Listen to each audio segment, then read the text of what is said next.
Welcome into another LL Sports Update show. I am John Walk, and no, Jeff Reinhart did not transform into another body. He wasn't able to make it today, so LNP's own Ryan Mellon is sitting in. Ryan, how's it feel to be back in front of the camera again? It feels right at home, John. Feel like I belong here, actually. All right, fantastic. Don't get too far ahead of yourself here.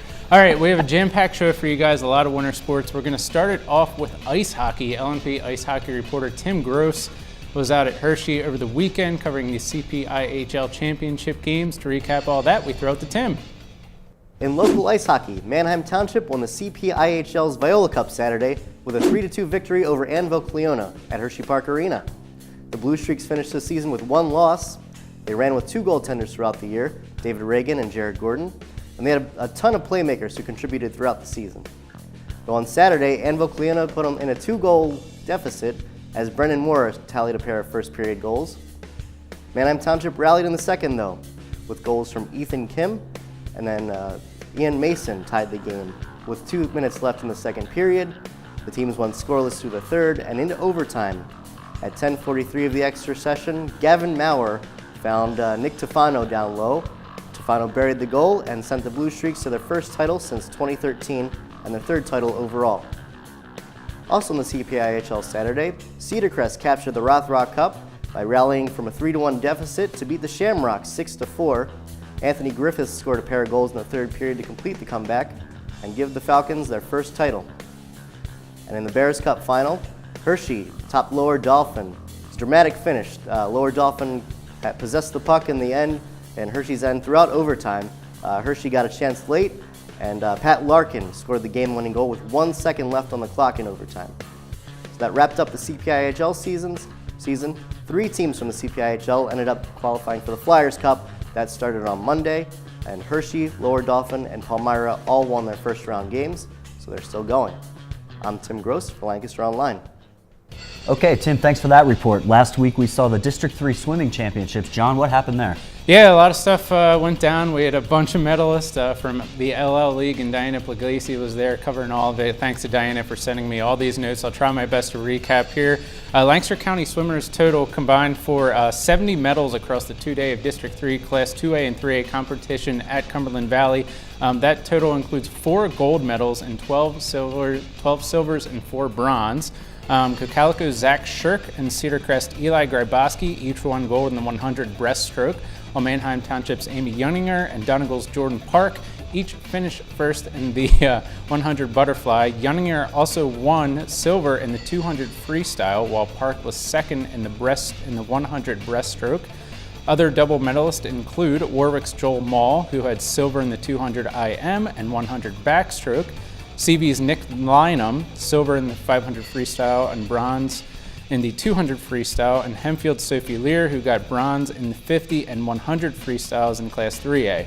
And then in 2A, Donegal's Jenna Park won 2 silvers, 50 and 100 freestyles, and Cocalico as a team, they took second in both the 200 medley and 200 freestyle relays. Now, up next is the PIAA Championships at Bucknell University from March 14th to the 17th. LL swimmers earned 45 qualifying spots, so Diana's going to have another busy weekend coming up.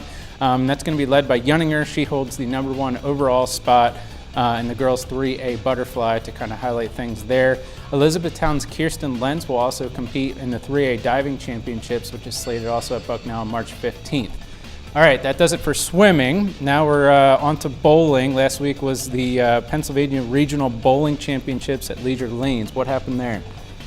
At the 2018 Eastern Pennsylvania Regional Bowling Championships at Leisure Lanes, 4 Lancaster-Lebanon League bowlers qualified for the PA State Singles Competition. Out of the 150 girls and 200 boys in the field, Elizabethtown's Caitlin Garman, Penn Manor's Dan Meese, Manheim Central's Tanner Michael, and Cedar Crest's Kobe Bennett earned trips to Pittsburgh for the State Singles Championship on March 16th. In the team competition last Saturday, the Penn Manor boys and Elizabethtown girls rolled qualifying scores for the Pennsylvania Team Bowling Championships, which will be held in Pittsburgh March 17th. Okay, now on to wrestling. John, what's happening there? Yeah, we have 15 LL League grapplers competing in the PIAA Individual Wrestling Championships. It's the best time of the year in high school wrestling in the state of Pennsylvania. I covered it the first 4 years of my career. LNP's own Tim Gross and Dave Byrne are going to be up there. By the time you guys watch this, day one will have already been in the books. But check out LancasterOnline.com's wrestling page to stay up to speed on all that through the weekend. Dave and Tim will be there all weekend with that full wall-to-wall coverage, so check that out.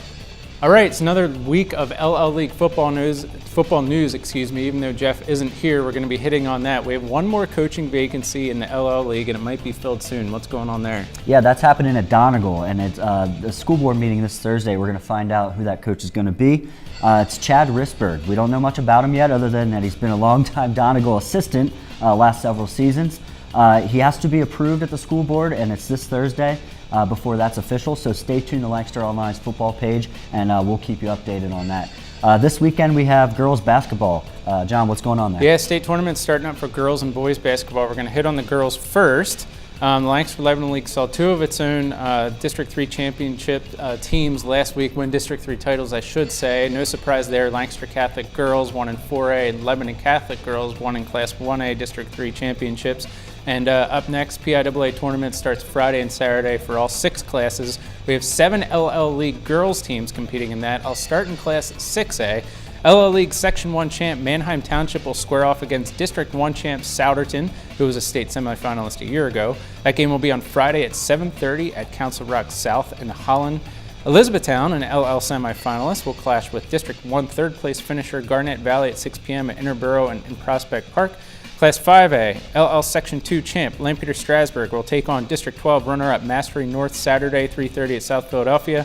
Solanco, who's the Section 2 runner-up, will play District 2 champ Abington Heights on Saturday at 5:30 at Marywood.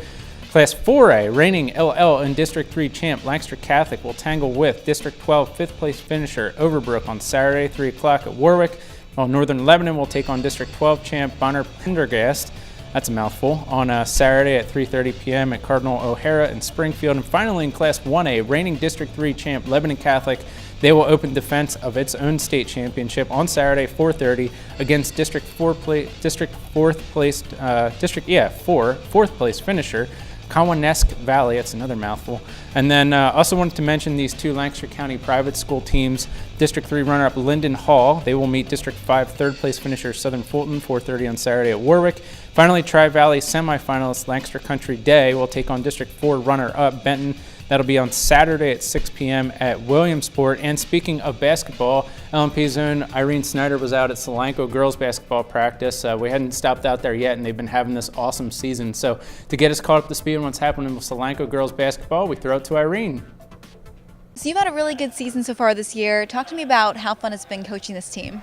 This has been a great season for us. A lot of fun with these girls. They go out there every night, give their best, play hard every night. They work hard, they play with heart. Much improved from last year. It's been a lot of fun. This group has really stepped up and went leaps and bounds above expectations. We had expectations of making the playoff runs this year, but qualifying for the state playoff was just an extra added bonus.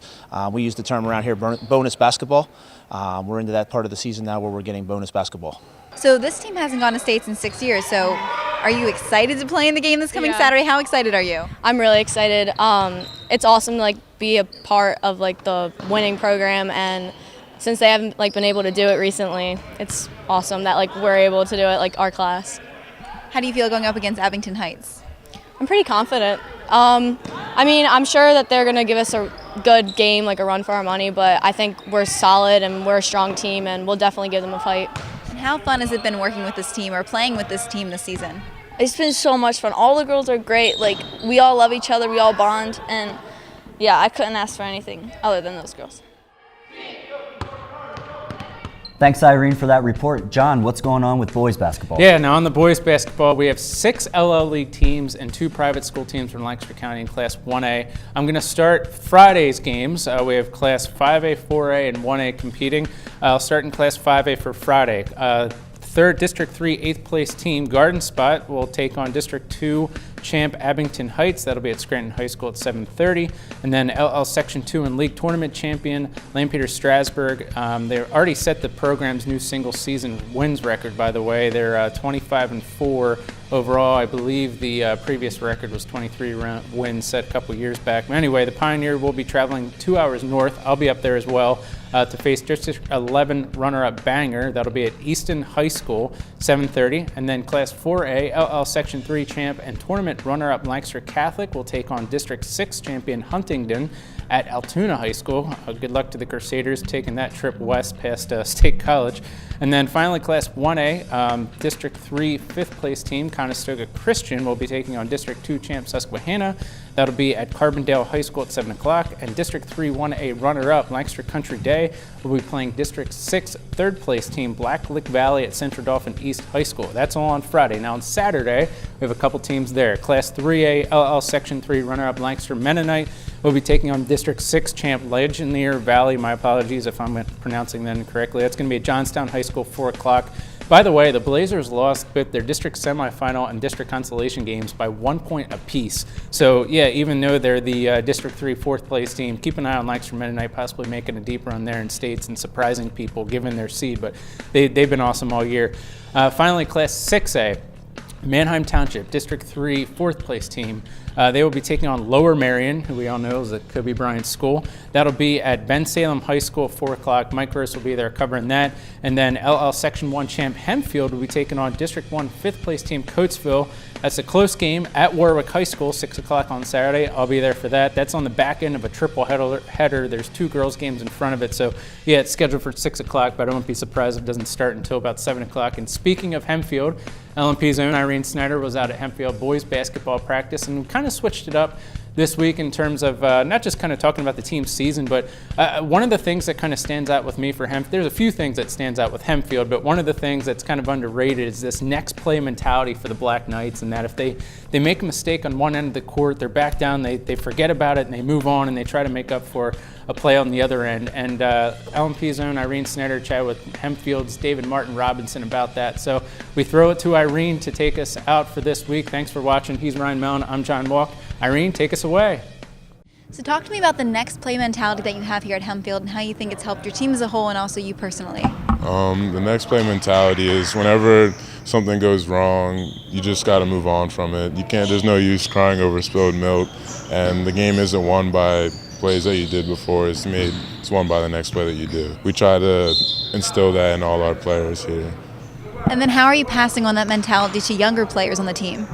Just by leading by example and being vocal with them too. So if a bad play happens, you just go in the ear and let them know it's okay. Get to the next play. And then you have a big game Statesville coming up on Saturday. How are you preparing for that? We're preparing by reminding ourselves every day of what our main goal was beginning of the season, and then just how much we love playing with each other, how much we want to keep doing that. So.